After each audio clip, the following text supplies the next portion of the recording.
दोस्तों, क्या सीसीटीवी के बिजनेस में भी इस तरह का रेड अलर्ट आ चुका है? बहुत सारे जो लोग इंडिया में सीसीटीवी कैमरे का बिजनेस कर रहे हैं, उनका यह कहना है कि सीसीटीवी कैमरे के बिजनेस में अब पहले जैसा कोई प्रॉफिट नहीं रह गया है। बहुत सारे लोग सीसीटीवी का बिजनेस छोड़कर भाग रहे हैं, यानी कि दूसरा बिजनेस उन लोग शुरू कर रहे हैं। उनका कहना है कि सर, सीसीटीवी के बिजनेस में कोई भी मार्जिन नहीं है। नॉर्मल कारपेंटर या इलेक्ट्रिशियन भी सीसीटीवी कैमरे को इंस्टॉल करके चले जाता है मात्र 100, 200 या 500 रुपए में, और हमारा प्रॉफिट सारा वहीं पर खत्म हो जाता है। हम जब 15,000, 20,000 तक के कोटेशन देते हैं कस्टमर्स को 4 सीसीटीवी कैमरे के सेटअप का, तो वो कभी पास नहीं होता है, क्योंकि मार्केट में इन दिनों में कारपेंटर, इलेक्ट्रिशियन है, कोई भी ऐरा गैरा आकर एनालॉग सीसीटीवी कैमरा लगाकर चले जाता है और सर्विस देने की बारी आती है तो वो भाग जाते हैं।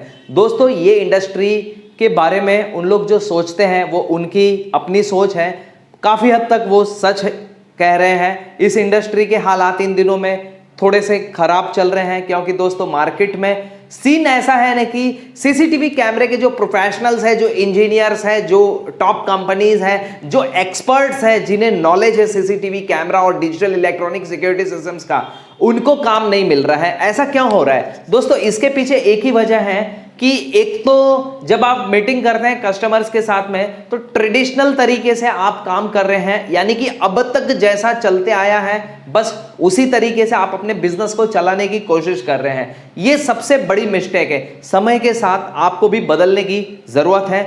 जब बदलाव शुरू होगा तब कुछ नयापन आएगा। एक बहुत अच्छी कहावत यहां पर मुझे याद आ रही है, किसी ने बहुत अच्छा कहा था, यदि आप जिंदगी में कुछ नया पाना चाहते हैं, यदि आप जिंदगी में आप कुछ नया पाना चाहते हैं, तो वो काम करिए जो अब तक आपने नहीं किया है। अगर आप वही करते रहेंगे जो अब तक आपने किया है, तो आपको वही मिलते रहेगा जो अब तक मिला है। मेरे दोस्तों, समझाने का मतलब यह है कि टेक्नोलॉजी बहुत अपडेट हो चुकी है। जो कस्टमर्स हैं उन्हें बस इतना ही पता है कि जो सीसीटीवी सिस्टम्स है, यानी कि 4 कैमरे लग गए हैं, डिस्प्ले पर बस देखना है, रिकॉर्डिंग करनी है, दैट्स इट, बस इतना ही। कुछ इवेंट होता है, कुछ वारदात होती है, तो वो उसकी फुटेज चेक कर लेंगे, यानी पिछला सर्च करके देख लेंगे। अभी तक लोगों को इतना ही पता था। एक और बात यहां पर मेरे ध्यान में आ रही है कि अगर आप एवरेज कैटेगरी के कस्टमर्स को टारगेट करते हैं, यानी कि जैसे छोटी मोटी स्टेशनरी शॉप या छोटी मोटी मेडिकल शॉप या जो किराने की दुकानें होती है, ग्रोसरी शॉप, तो दोस्तों वहां पर आप कोई बहुत बड़ा ह्यूज प्रॉफिट एक्सपेक्ट नहीं कर सकते हैं। उन लोग, जाहिर सी बात है, आपके जैसे और भी बहुत सारे सीसीटीवी वेंडर से कोटेशन लेंगे। जिसका सबसे सस्ता कोटेशन होगा, उनको सस्ता चाहिए, सस्ता, क्वालिटी से कोई मतलब नहीं है, सस्ता कोटेशन होगा उसको ही फाइनल करेंगे। आपको डिसाइड करना पड़ेगा कि आपको किस तरह के क्लाइंट्स को टारगेट करना है। आप हाई प्रोफाइल क्लाइंट को टारगेट करते हैं तो आपको ज्यादा प्रॉफिट मिलेगा। अगर आप लो कैटेगरी के क्लाइंट को टारगेट करते हैं तो आपको प्रॉफिट, जाहिर सी बात है, बहुत कम मिलेगा। कई बार हो सकता है आपका लॉस हो जाए, घाटा हो जाए। आपने कहीं पर काम किया इंस्टॉलेशन का या सेल्स का, तो वो पैसे भी आपके डूब सकते हैं। इस तरह की बहुत सारी कमेंट्स मैंने पढ़ी कल मेरे यूट्यूब चैनल्स पर और फेसबुक, इंस्टाग्राम्स पर। बहुत लोग इंडिया में परेशान है सीसीटीवी का, जो लोग बिजनेस कर रहे हैं। इन तमाम फैक्टर्स को ध्यान में रखते हुए कुछ सोल्यूशंस मुझे ध्यान में आ रहे थे, जो मैंने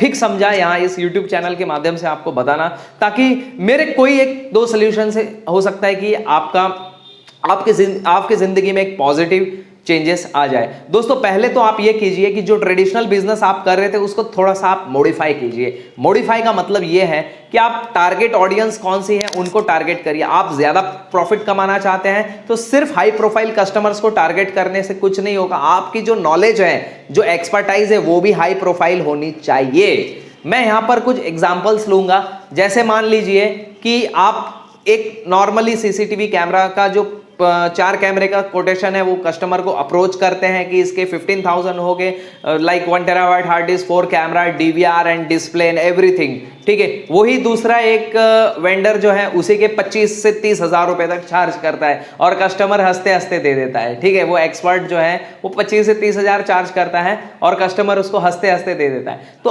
आपने जो 15,000 का कोटेशन उसे दिया वो फाइनल नहीं हुआ, बट दूसरे वेंडर ने 15,000 का कोटेशन दिया, वो फाइनल हो गया। ऐसा क्यों हुआ दोस्तों? पहली चीज तो कोटेशन जब भी आप देते हैं, ट्रेडिशनल कोटेशन देना बंद कर दीजिए। Stop to giving traditional quotation. Traditional quotations में सिर्फ और सिर्फ प्रोडक्ट का नाम और उसकी प्राइस और सर्विसेज, आप यही बेसिक चीजें मेंशन करते हैं। So giving traditional quotation, stop that, first you have to stop to giving traditional quotation rather than serving traditional quotation, provide the packages basis quotations. एक पैकेज बेस कोटेशंस जो है customer को दीजिए। Package मतलब क्या होता है मैं बताता हूं। पैकेज एक ऐसा मतलब एक इनोवेशन है।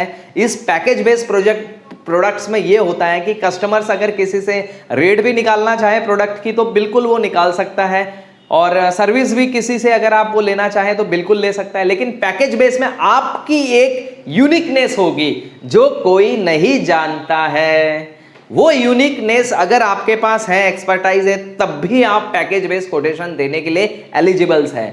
मैं आपको बता दूं एक एग्जांपल के थ्रू, जैसे मान लीजिए मैं हमारा एक प्रैक्टिकल केस मैं आपको बता रहा हूं। एक प्रैक्टिकल केस मैं आपको बता रहा हूं, यहां कोई एग्जांपल या लाइक इस तरह की सोची समझी या मनगढ़ंत कहानियां मैं नहीं बताने आया हूं आज। मैं आपको एक प्रैक्टिकल केस बता रहा हूं। मुंबई की एक वेल रेप्यूटेड सोसाइटी थी।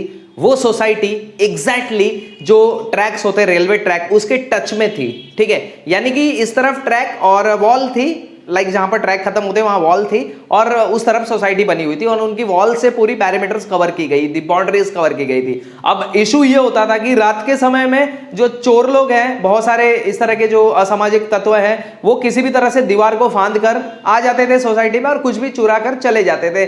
किसी का साइकिल चुराया, किसी की जो है कोई भी सामान पड़ा है चुरा लिया, व्हाट्सएवर। तो वारदातें काफी बढ़ने लगी, पुलिस इन्वेस्टिगेशन भी हुआ। हर बार यही होता था कि सीसीटीवी कैमरे में कुछ चोर दिखाई देते थे, नकाबपोश आते थे और फिर कुछ चोरी करके चले जाते थे। तो जो वॉल थी, वॉल के इस तरफ से चोर इस तरफ आ जाते थे और फिर जो भी सामान है वो चुरा कर इस तरफ चले जाते थे। अब बताइए सीसीटीवी लगाने का वहां क्या फायदा हुआ? अब हमने उनको क्या सोल्यूशन दिया वो मैं आपको बताता हूं। हमने टोटली वहां पर सोल्यूशन यानी कस्टमर की जो बर्निंग नीड है उसके ऊपर फोकस किया। हमने वहां पर कोई प्रोडक्ट के बारे में बात नहीं की, कोई कैमरा चेंजिंग के बारे में बात नहीं की। जैसे नॉर्मल वेंडर होते हैं तो अक्सर पहले तो यही बात करते कि आप कैमरा चेंज करिए, ये लगाइए, वो लगाइए। हमने वहां पर कस्टमर की बर्निंग नीड को समझा कि यहां पर कस्टमर को अलर्ट नहीं मिल रहा है, सिक्योरिटी गार्ड है, वॉचमैन है, उसको अलर्ट नहीं मिल रहा है कि यहां पैरामीटर से लोग कूद के आ रहे हैं। हमने सिर्फ और सिर्फ एक डीवीआर का जो पर्टिकुलर मॉडल था वो रिप्लेस किया एआई सीरीज के डीवीआर के मॉडल के साथ में, यानी कि उसमें line crossing and relay automation का फीचर था, वो हमने वहां पर यूज किया। हमने सारी जो बाउंड्रीज थी उसको डिजिटल फेंसिंग से हमने मार्क कर दिया। डिजिटल फेंसिंग एक फीचर होता है हिकविजन के डीवीआर में, अगर आप देखेंगे एनवीआर या डीवीआर में, तो लाइन क्रॉसिंग एक फीचर है। हमने वहां पर उस फीचर का यूज किया। हमने सारे पैरामीटर्स को रेड फेंसिंग से एक बोल सकते हैं सिक्योर कर लिया। हमने रेड कलर से पूरी सारी मार्किंग लगा दी और वहां पे उसको डिजिटली हमने सिक्योर कर दिया। ये फर्स्ट स्टेप किया। सेकंड स्टेप हमने कुछ पोल्स लगाए, वहां पे 4 पोल लगाए और हर पोल पे हमने लाइट्स लगाई और हर लाइट्स को हमने सायरन सिस्टम के साथ में इंटीग्रेट किया। लाइट्स और सायरन को हमने इंटीग्रेट किया और सारे जो वॉल थे उसको हमने डिजिटली फेंस किया। डिजिटली फेंस करने से फायदा यह हुआ कि अगली बार जब भी चोर आए, इस दीवार को कूद कर इस तरफ आए, तो दीवार जो थी, जो पैरामीटर थी, उसको हमने ऑलरेडी डिजिटल फेंस कर रखा था, लाइन क्रॉसिंग फीचर हमने लगा रखा था। जैसे ही चोर कूद कर इस तरफ आए, तुरंत सायरन बजने लगा, तुरंत लाइट्स एक्टिवेट हो गए, तुरंत चोर वहां से भाग गए और एक बहुत बड़ी रॉबरी उस दिन होने वाली थी, वो रॉबरी फेल हो गई। रॉबरी बहुत ही बड़ी थी उस दिन। चोरों को जब पुलिस ने पकड़ा और उनको पीट कर जब उगलवाया कि आप क्या करने वाले थे, तो उनका कहना था कि हम एक घर में घुसने वाले थे और घर में से उन्होंने नाम भी बताया कि कौन से व्यक्तियों को उन्होंने, मतलब कौन से दंपति को उन्होंने टारगेट किया था और उनका वो शायद मर्डर करने वाले थे या उनके साथ क्या होता था पता नहीं। उनको लूट कर सारा घर जो है साफ करके उन लोग जाने वाला था। एक बहुत बड़ी वारदात उस दिन होते होते बच गई और इसका क्रेडिट उन्होंने हमें दिया। तो यहां पर मैं बड़ी बात नहीं करना चाहूंगा, इसका क्रेडिट हमें उन्होंने दिया। देखिए ये भी ये कह सकते हैं कि हमने सोशल जो बोलते हैं समाज में कुछ अच्छा किया हमने। लोगों की भलाई के कार्य, लोगों का भलाई का कार्य हमने वहां पर किया। हमें नॉलेज था, एक्सपर्टाइज थी, हमने वो एक्सपर्टाइज वहां पे इंप्लीमेंट की। बात यहां पे सिर्फ पैसों की नहीं थी, बात यहां पे सिर्फ पैकेज देने की या बिजनेस कन्वर्ट करने की नहीं थी। बात ये थी कि कस्टमर की जब जान पर बनाई थी तो उसका सोल्यूशन हमने उनको करके दिया। दोस्तों, इसको हमने एक पैकेज के रूप में करके दिया। हमने एक पैकेज के रूप में हमने उनको एक कोटेशन दिया था और वो हमारा एक फाइनल हो चुका था। इसमें लगभग हमें 200% की मार्जिन मिली थी।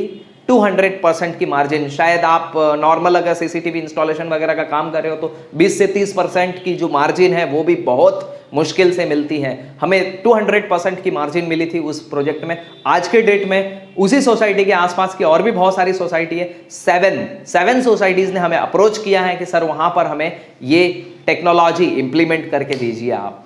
तो इसी तरह के छोटे मोटे जो आइडियाज होते हैं, एक्सपर्टाइज होती है, उनको इंप्लीमेंट करके इनोवेटिव पैकेजेस कस्टमर को आप दीजिए जिससे कि आपका बिजनेस कन्वर्ट हो। और कभी भी रोना मत रोइए कि सीसीटीवी का बिजनेस अब डाउन हो चुका है, अब इसमें कोई भी पहले जैसा प्रॉफिट नहीं रह गया है, अब हम क्या करेंगे, दूसरा बिजनेस करें तो कौन सा बिजनेस करें, मतलब हालात खराब हो रहे, बद से बदतर हो रहे। देखिए, ऐसा नहीं है। इस दुनिया में बहुत कुछ है हासिल करने के लिए, बहुत कुछ इस दुनिया में है हासिल करने के लिए, बहुत कुछ है इस दुनिया में सीखने के लिए। आप सही जगह जाइए, किसी इंस्टीट्यूट को आप ज्वाइन कीजिए जहां पर एक्सपर्टाइज सिखाई जाती है, जहां पे इन सारे टेक्नोलॉजीज का प्रैक्टिकल ट्रेनिंग दिया जाता है। किसी ऐसे इंस्टीट्यूट को आप ज्वाइन कीजिए और सारी एक्सपर्टाइज आप सीखिए वहां से और प्रोफेशनल बनिए। जो लोग प्रोफेशनल्स होते हैं उन्हें काम की कोई कमी नहीं है। जो प्रोफेशनल्स हैं उनके पास बहुत बिजनेस है, बहुत पैसा उनको आ रहा है, बहुत पैसा वो कमा रहे हैं, वो गाड़ी ले रहे हैं, बंगला ले रहे हैं, उनकी अच्छी खासी बैंक बैलेंस है, वर्ल्ड टूर पे जा रहे हैं। उनको कोई फर्क नहीं पड़ता कि मार्केट में मंदी है, उनको कोई फर्क नहीं पड़ता कि जो है मार्केट में सीसीटीवी का बिजनेस कैसा चल रहा है, कैसा नहीं चल रहा है। वो अपने एक्सपर्टाइज के दम पर कस्टमर्स एक्वायर करते हैं, उन्हें कस्टमर मिलता है। एक्सपर्टाइज के दम पर कस्टमर उनके पास आता है, कस्टमर ढूंढते हुए उनके पास आता है उनके एक्सपर्टाइज के दम पर। क्या आप उतने एक्सपर्ट हैं? यदि हां, तो आपको कोई नहीं रोक सकता। अपने जिंदगी की सबसे बड़ी अमाउंट अर्निंग करने से कोई नहीं रोक सकता। आपके अंदर अमर्याद क्षमताएं हैं, आप जिंदगी में जो चाहे वो पा सकते हैं, बस आपको उतना काबिल बनना होगा। किसी ने बहुत अच्छा कहा है कि आप सक्सेस के पीछे मत भागिए, आप सक्सेस के पीछे मत भागिए, आप टैलेंट के पीछे भागिए, सक्सेस तो झक मार के आपके पीछे आएगा। चलिए, इसी वीडियो के साथ विदा लेना चाहूंगा आपसे। धन्यवाद, all the best, good luck.